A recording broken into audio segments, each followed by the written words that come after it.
What's good, YouTube? It's your boy, Blue Blood Sports TV, back at y'all with another one. So, I wanted to talk about this savage, epic moment between legendary, retired, iconic Hall of Fame superstar boxer Iron Mike Tyson and his lovely wife as they were discussing why he always favors undefeated 3-division world champion superstar boxer Gervonta Tank Davis, who is now 27 wins, no loss, no draw, 25 big wins by way of knockout. He's 27 years of age, 5'5" with a 67-inch arm reach. Okay, he recently took on fellow stablemate, lightweight title contender, star boxer ROLANDO Romero, who was going into the fight 14 wins, no loss, no draw, 12 wins by way of knockout. 26 years of age, 5'8" with a 68-inch arm reach. Okay, with that said, it took place May 28th at the Barclays Center in Brooklyn, New York, in which Gervonta Tank Davis, he brutally knocked out ROLANDO Romero in the 6th round of the fight.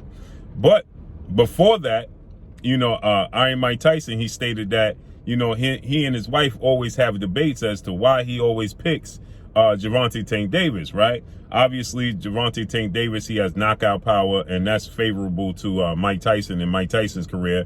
Mike Tyson was very intimidating, very ferocious, very aggressive, and had knockout power. But he had great boxing skills to go along with that, just like Gervonta Tank Davis, okay? Gervonta Tank Davis obviously is in a lower weight class. Mike Tyson was in the heavyweight division, okay?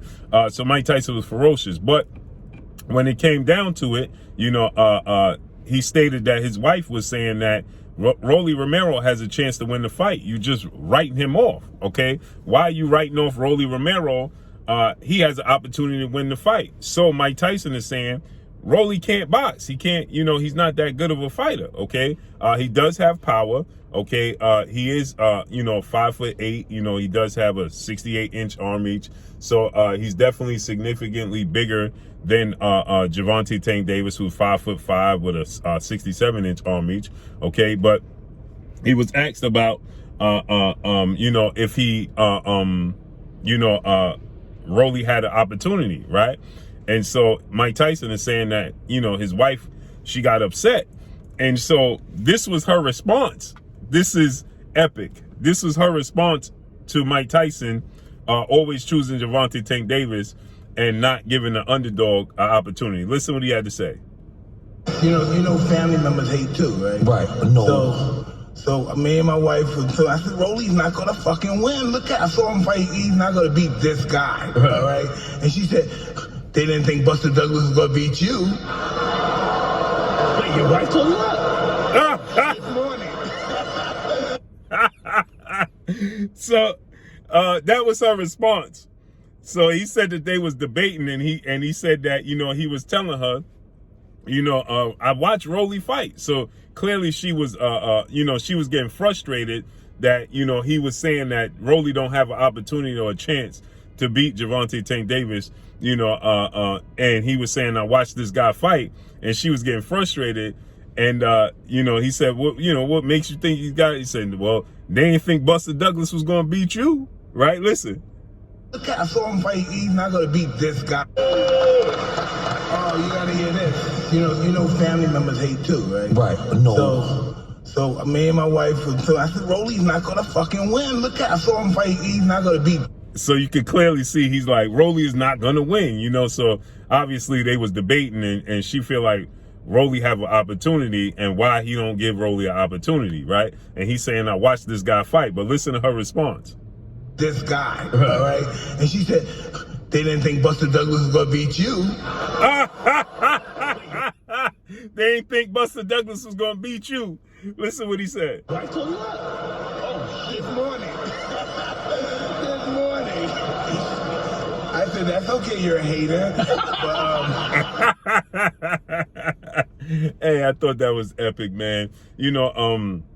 Like Mike Tyson, he goes on to say in the interview, Rolly is a great mouthpiece, right? He can sell a fight. And so Rolly was selling the fight. He was convincing a lot of people that he did have an opportunity to win the fight. And that's exactly what he did, right? Rolly sold the fight to the highest power, right? I had people, casual boxing fans, they started to feel like, hey man, I think this dude Rolly, he got an opportunity, man. He might, I think you overlooking Rolly. I think too many people overlooking Rolly.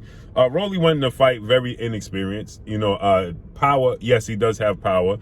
He's slightly bigger than Tank Davis. The fact that he was bigger than Tank Davis, I believe, was overstated. He wasn't that much bigger than Tank Davis. Okay, he's very awkward style, and he does have power, right? But you know, he clearly has work to do. He's not fundamentally sound. He's not technically sound. You know, he's not technically sharp. You know, he did show patience though in this fight. He did show that, you know, he can, you know, he has room for growth, right? When you look at Rolly Romero, you know, it's not that, you know, he can't fight.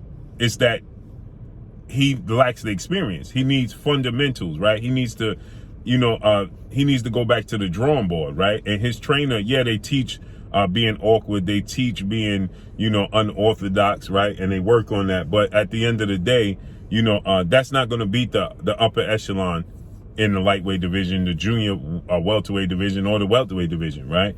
It's just not. Now he has power. He's unorthodox, like I stated. But you have to have some sort of fundamentals, and he lacks those. He's not defensively responsible. That's the reason why he got knocked out. He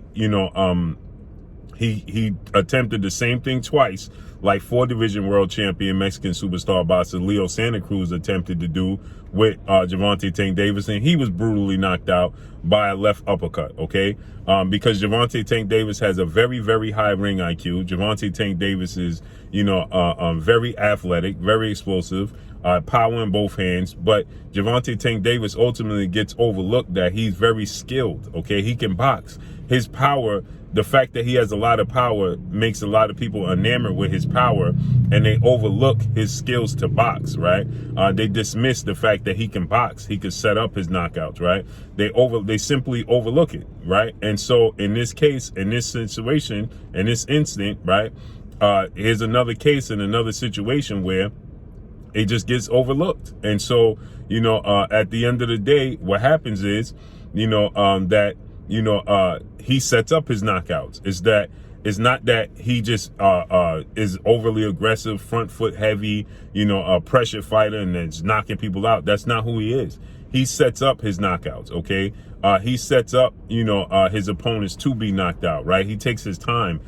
You know, he computes a lot of the information and you know, a lot of the data, and then, you know, he sets you up like Leo Santa Cruz. He let Leo Santa Cruz land the first right hand. He knew Leo Santa Cruz was going to do what? Go back to the well once again. And that's what he did. The second right hand, it grazed him. He rolled with the second right hand.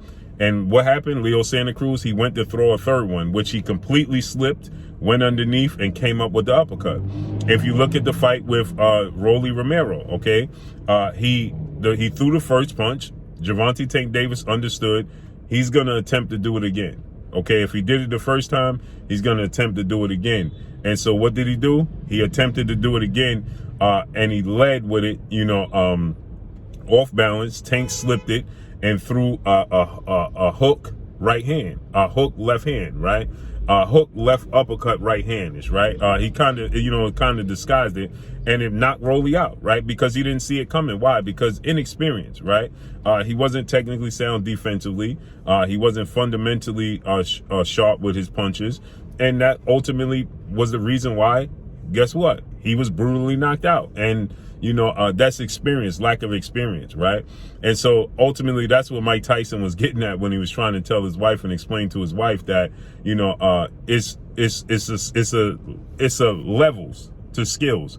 And it's not, again, Rolly is 26 years old. He has time to grow, but you know what he's being taught, you know, and this is no slight, and I'm not saying he has to completely part ways with his trainer, but I do think he needs to add somebody more experienced, right? I would love to see Rolly Romero add the likes of Malik Scott. I think that would be the perfect head trainer for him.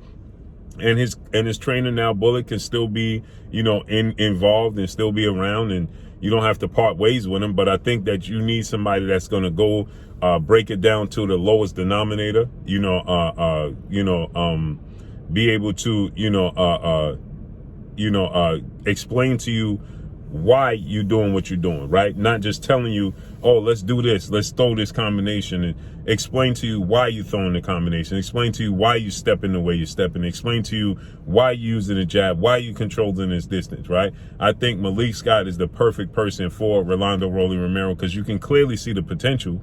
It's just the inexperience. So I thought this was epic. I thought it was hilarious, and I wanted to talk about it with you guys. So that's all I got for y'all. Make sure you hit the like button. Drop a comment in the comment section. Let me know what y'all think. Y'all already know what it is. It's your boy Blue Blood Sports TV.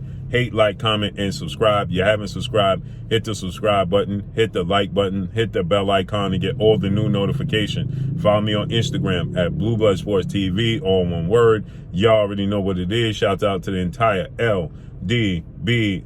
Shout out to New Media. Shout out to Black Media Row. Make sure you like and share these videos. That's all I got for y'all. Peace.